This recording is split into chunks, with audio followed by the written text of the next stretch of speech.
know about this maturity series. Maybe we are mature.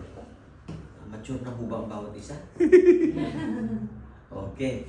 So in this lesson, we will tackle, siguro po bigyan tayo ng ilang oras dito para sa lesson natin. Ito yung repentance. I know that you have the copy of this on your mobile. Itong repentance. Ano pong repentance? Pagsisisi. Pagsisisi, no?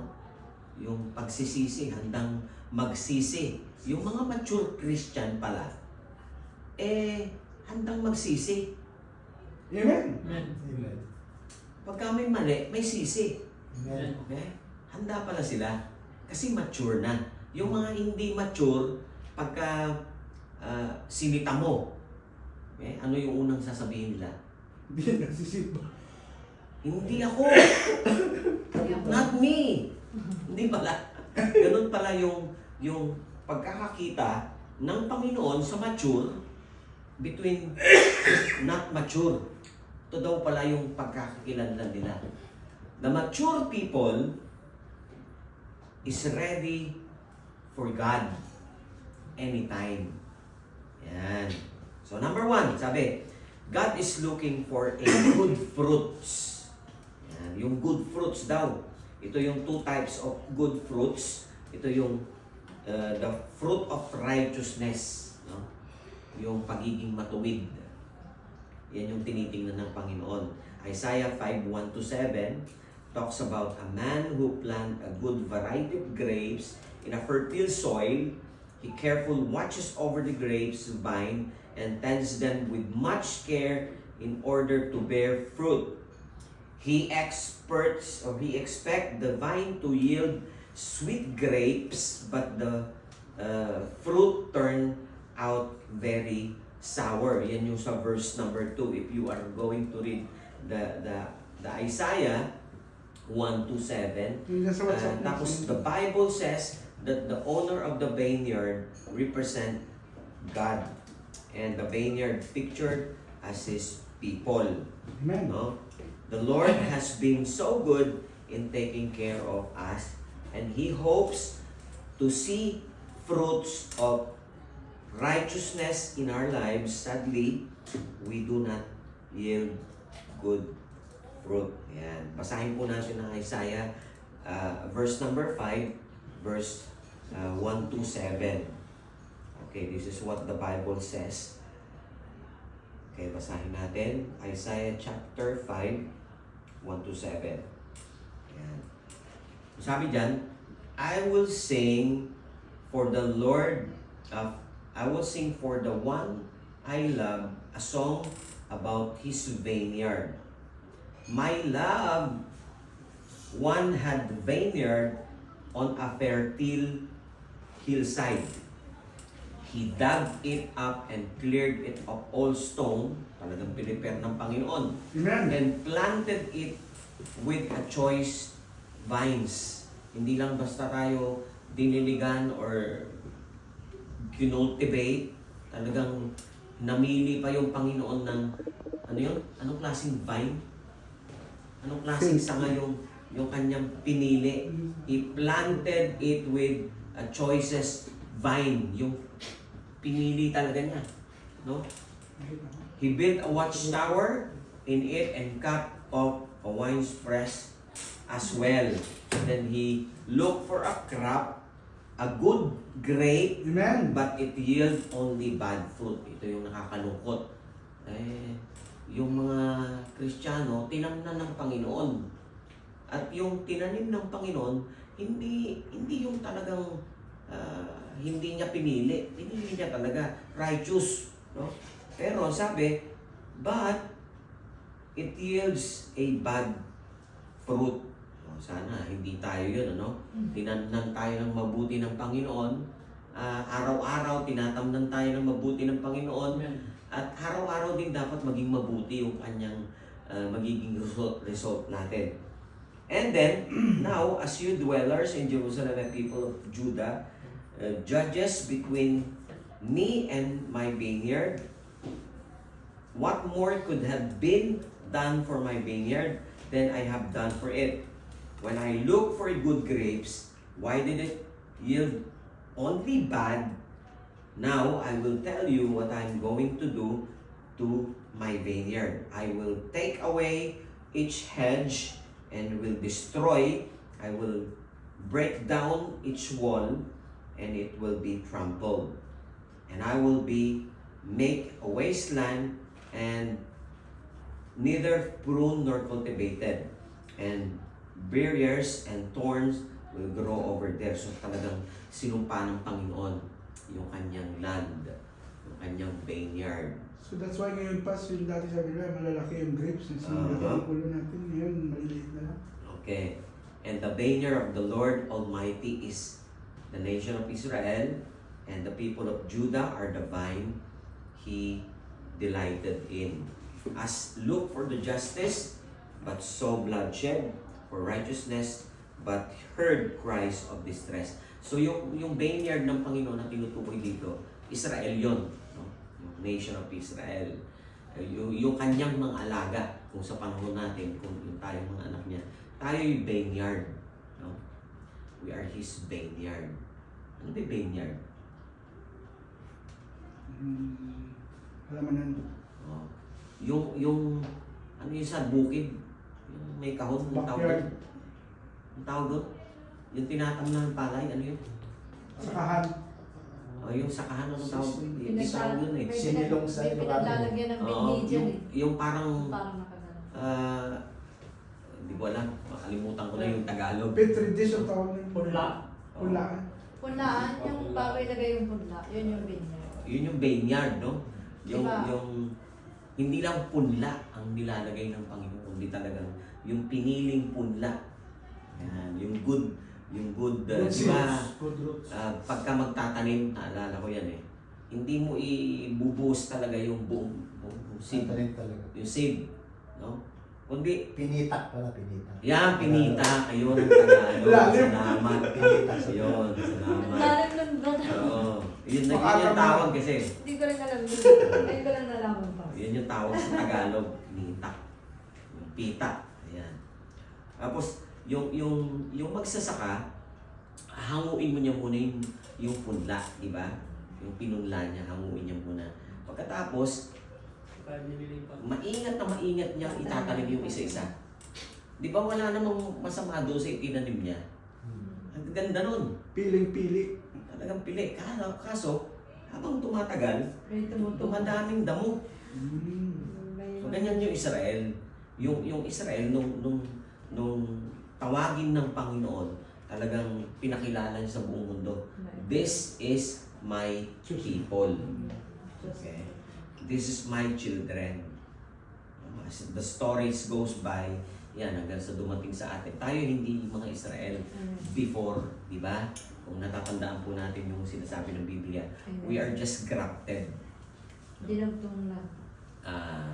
Yung mga sanga na hindi dati nakadikit sa vine, Dinagtong. yan, dinugtong ng Panginoon. And now, we are now vain yards of the living God. Amen. Okay? Woo! Tayo ngayon ay mga pinitak ng Panginoon na handang tumanggap ng kanyang pinupunla. Yan. At yung pinupunla ng Diyos, good fruits. Wow. Good fruits, no? At itong isang tinatanim sa atin, araw-araw, hindi nyo alam, no? Maaring tatanim niya yung, ano ba yung fruits of the Spirit? Sino nakakaalala? Galatians chapter 5, 22 Joy. to 25. Ano yung mga fruits of the Spirit? Love. Joy, Love. love, Peace. peace. O yun, no? Yun yung Meekness. kailangan ngayon eh. Kahinahunan. Yung peace, Kahinahunan. self-control. Pipigil sa sarili. Diba? Yan yung mga bagay na kailangan ng tao ngayon. Tingnan mo, pag lumabas ka sa bahay, tingnan dito sa bulwagang ito, tingnan mo yung klase ng mga tao kasabay mo. Kung may mga control. Wala mang self-control, di ba? Yung lalo na kung Kung hindi ka kinikilusan ng Panginoon, lalabas ka. No? Yung self-control, meron ka ba? Halimbawa, marami kang pera. Tingnan mo kung ma-self-control yan. Kita ka na sale. Ha? Yung iba nga, wala pang pera eh. No? Credit card. Oh. Kaya ngayon, nakakulong ngayon. No? Mahirap yung may mga talagang inaasahan na hindi naman talaga sa'yo eh. Yung credit card, di naman natin pera yan eh. Pera yan ng iba. At papagamit sa'yo.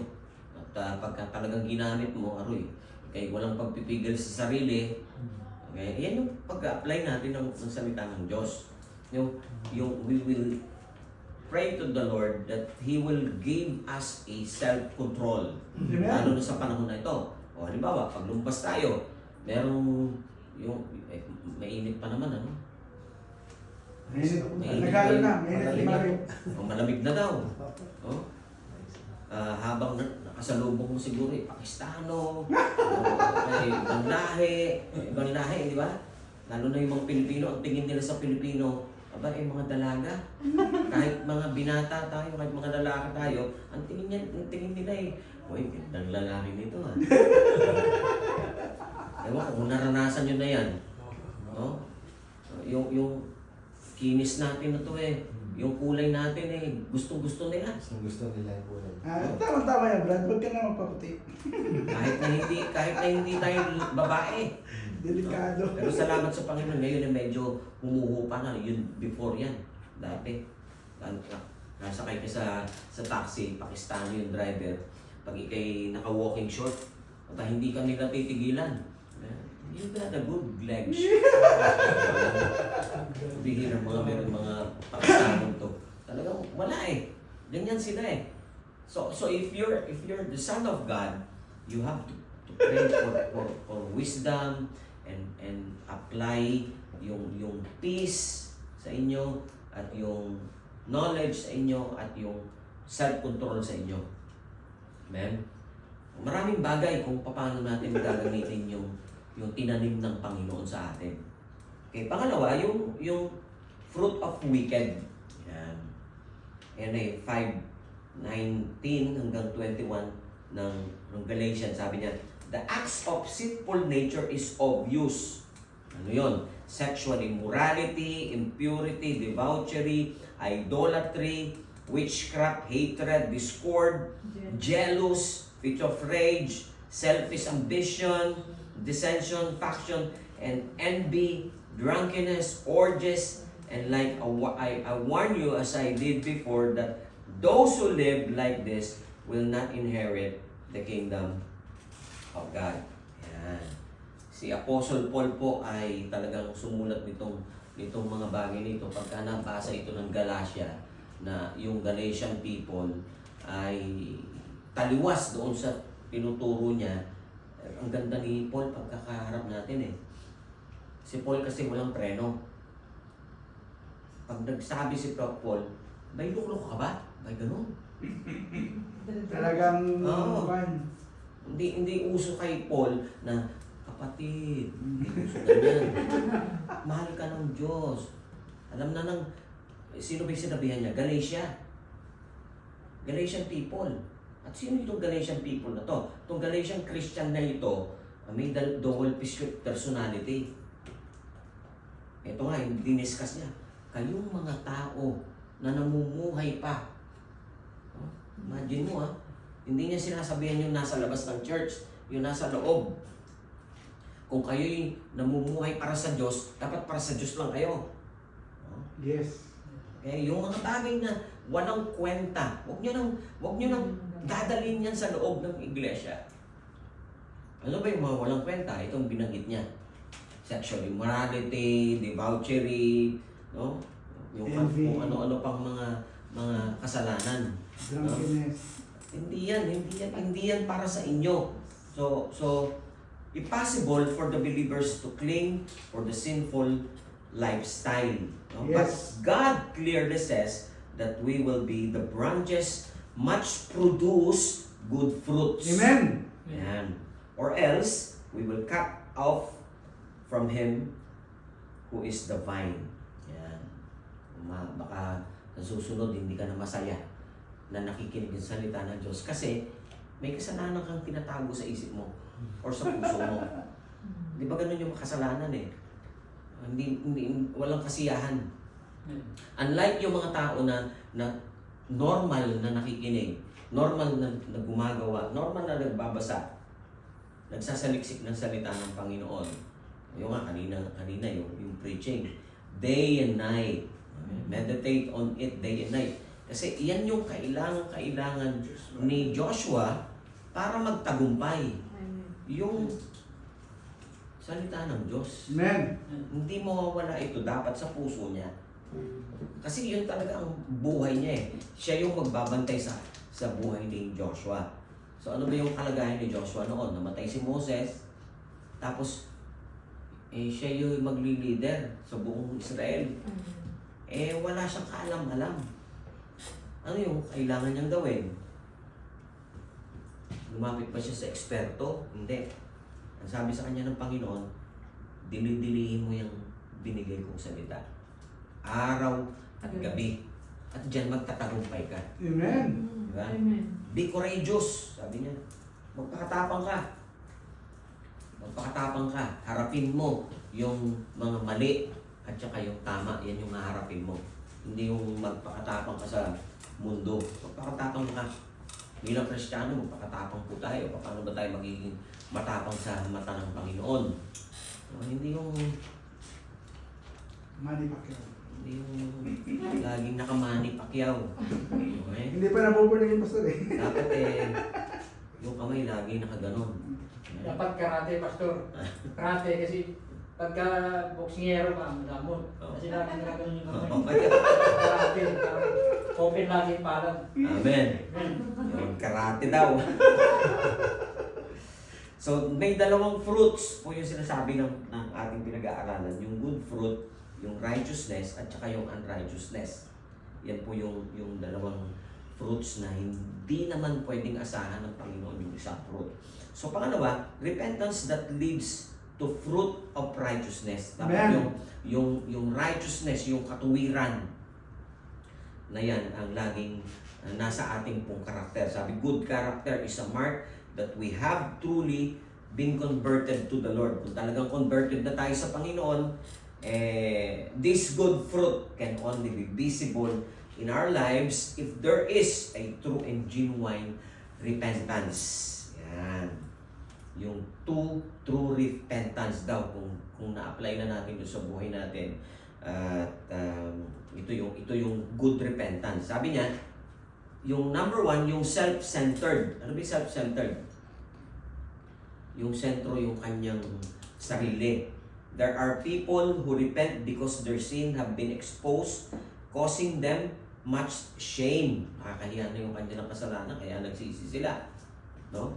Pero, sabi niya, there are also who repent because they are heavy guilt or dahil sa guilty.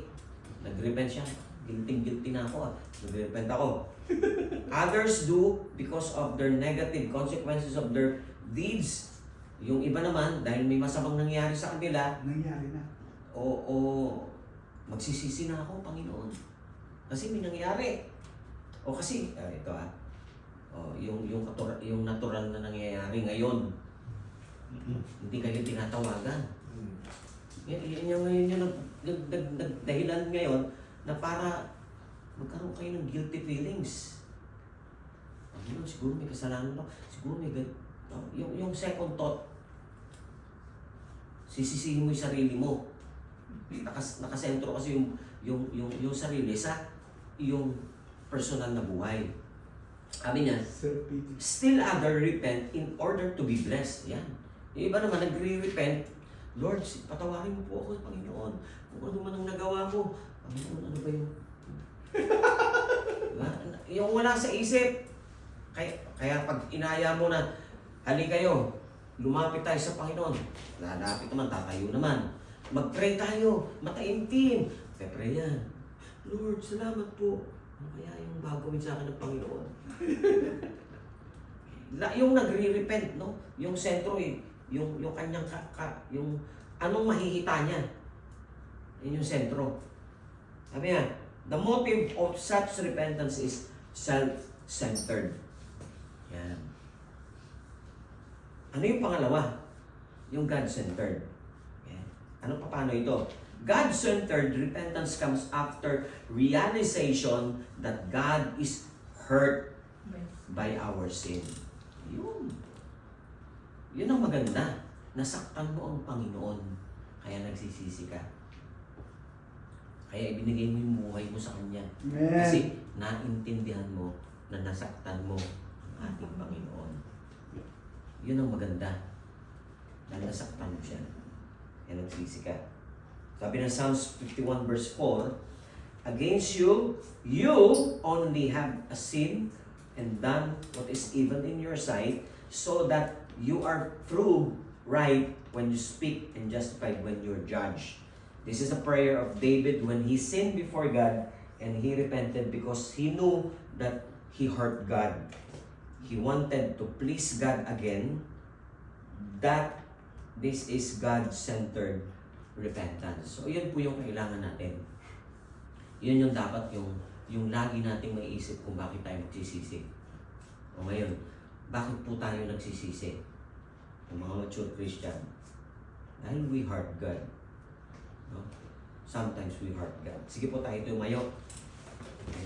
Ating patuloy na pag-aaral. Ito ay meron pang dalawa. Yan. Yung false repentance. Kailan tayo magiging yung pagsisisi natin ay laging false.